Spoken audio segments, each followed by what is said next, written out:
MS Purnima Enterprises presents Khapri International Manipuri Short Fiction Film Festival 2021. Organized by Ipak Films Production Manipur under the aegis of Film Forum Manipur. Ipak Films Production Manipur documentary film, short film, music video, amadi feature film kaya ama miyamda khudol tamjakre.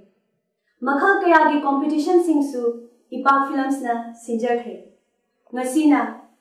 Khapri International Manipuri Short Fiction Film Festival 2021. Miyamda Anoba Chahigi Yaifa Paujel Pizari Ipak Films Production Manipur na.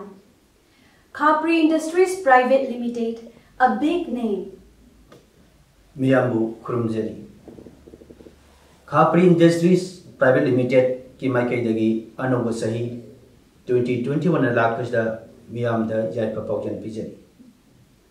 Ipak Films Production Manipur na organized tawna pangthok pirba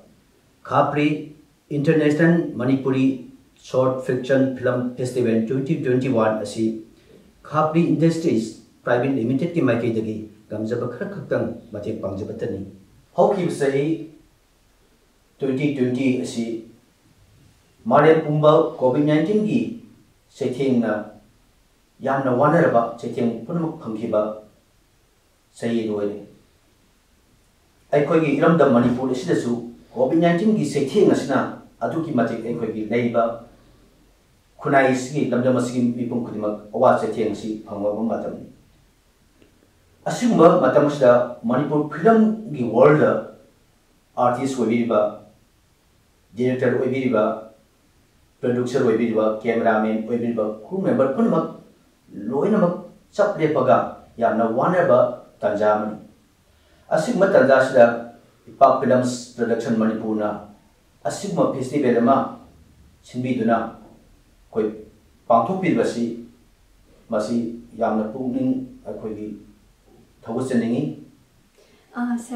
Sir na pukning siyam na thogat pili sir. Ado sir handak ke festival ase sida Ipak Films Production Manipur na sir da winner title gi offer to rakase sir gi wakhalon da kari phobi bagi sir na harau na yakhi base. Ai si Manipur Films bu yamna nungsi jaba Manipur Films bu ai khoi gi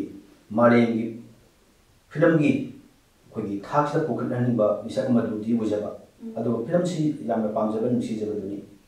mamang daga kogi Manipur film daga Dr. Arsna production tawa kogi khuji film daga koi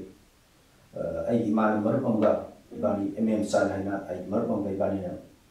maduda production to producer boy athem basu thabal haibadana mu ai assistant director di thabuk tawri adu galwena na Sagi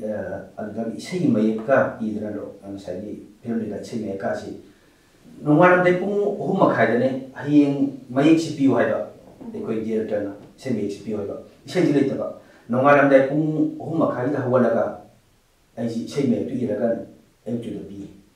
admai tawna film si yamna pamjaba yamna pukhana ningbani hauji Ipak Film Production Manipur na asumba festival namang pangthor kani na tor khusda yamna harau-harauna koi ki Khapri gi benan bakhara koi festival is pangthokpada yamna support tongninba aduga pangthokadaba festival asisu masagi COVID-19 gi sething na phanglaba masda koi gi khunaisda thokriba oikriba mayam singdo madugi mami kharmakai di koi gi producer koi gi film production team du dagi koi soidong bo phangani haiba wakal sikaloina na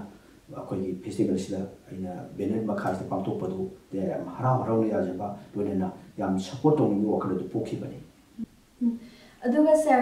sir gi Khapri Industries Private Limited se sigi maramda miyam da khara share to biu sir share to jage Khapri Industries Private Limited masi ahan da ming asida ju mayam ai redok jage hai jage Khapri is Khangembam Haibisdagi, Egi Shagay si Khangembam Haibani. Khangembam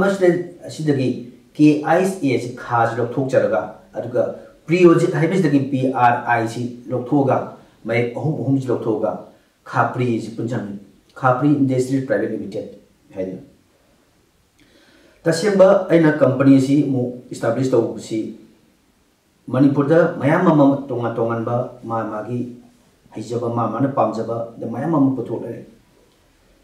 hauji manipur da work culture ma aikoi yam sagat pasiam darka wai aikoi ginahasing ni sa duna ari mad matamangan ba miwa ngang duna leibung phamba botian phamba masi tokthuaga aikoi da aikoi gi khunai su aikoi gi lamdam su semgat pada aikoi thabak suba masang marmaduna amuksu aikoi gi khapri industries private limited na lamdam sigi unemployed youth sing si mayam thabuk piningba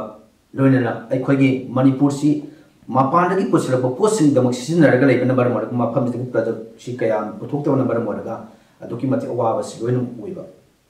asig matanda sida aikoina hausi ahan bagi oina aikoi khapri industries private limited na koi pebble block na aikoi gi footpath ta thariba aikoi gi tiles makal si sare aduga aikoi gi eco koi gi free oina ba kasagi aikoi plastics gi mohta bamboo gi spoon aduga fork charga manipur amudi manipuri mapan loinana prithvi mafam kya da thadok na ba aikoi gi pandam thami manipur da laiba unemployed youth sing thabok phangjiba aikoi gi naha sing nupa masa nupi masa sing aduga mayum palaga nupa masa nupa sing mayum palaga nupi sing season pulmuk se aikoi gi masibu work culture ma workforce ma sembat mona kala lising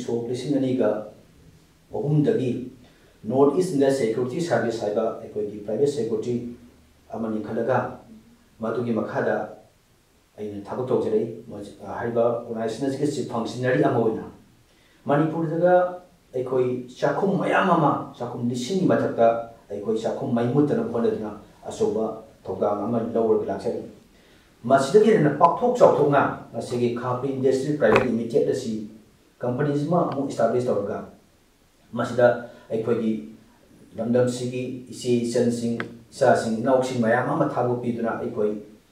wari ngangduna ni sa duna aikoi nei koi khunai sibu ngasi atopa state sing yengiba ni sa phamon uriba dakkar war taw moin uriba se masidagi na theiraga aikoi su nomaga isagu mama mana paisa tanduna imung puduna koi ing singna tangdu lai tana leiba lamma mo oina bi wakalonda khapri industry private limited simaga aikoi establish tawjuni lepada ipak film production manipur na organize tawduna pangthok piriba khapri international manipuri short fiction film festival 2021 asida film forum manipur na yamna asobot daitam lobiduna cooperation pb basi yamna thagasanangi yamna haraujai loinana khapri industries private limited ki maikedi kisu angama mateng pangjari aduga pangjagani loinana lamdam sida lebiriba pun mipum khudingunasu hariba film festival sida cooperation pbu loinana organizing committee na sumso choidana yamna masak thokpa film festival ama oina pangthokpa ngambo oi biu haibasi aigi maikedi wish tawjari. So friends, this is Khapri International Manipuri Short Fiction Film Festival 2021 for you only. Main sponsor Maipa Bhenu. Sponsored by Oinam Roman. Co-sponsored by Eaton Computerized Eye Testing and Eye Care Center, Thobal. And North East India Security Service Info. Online media partner IFAQ Media.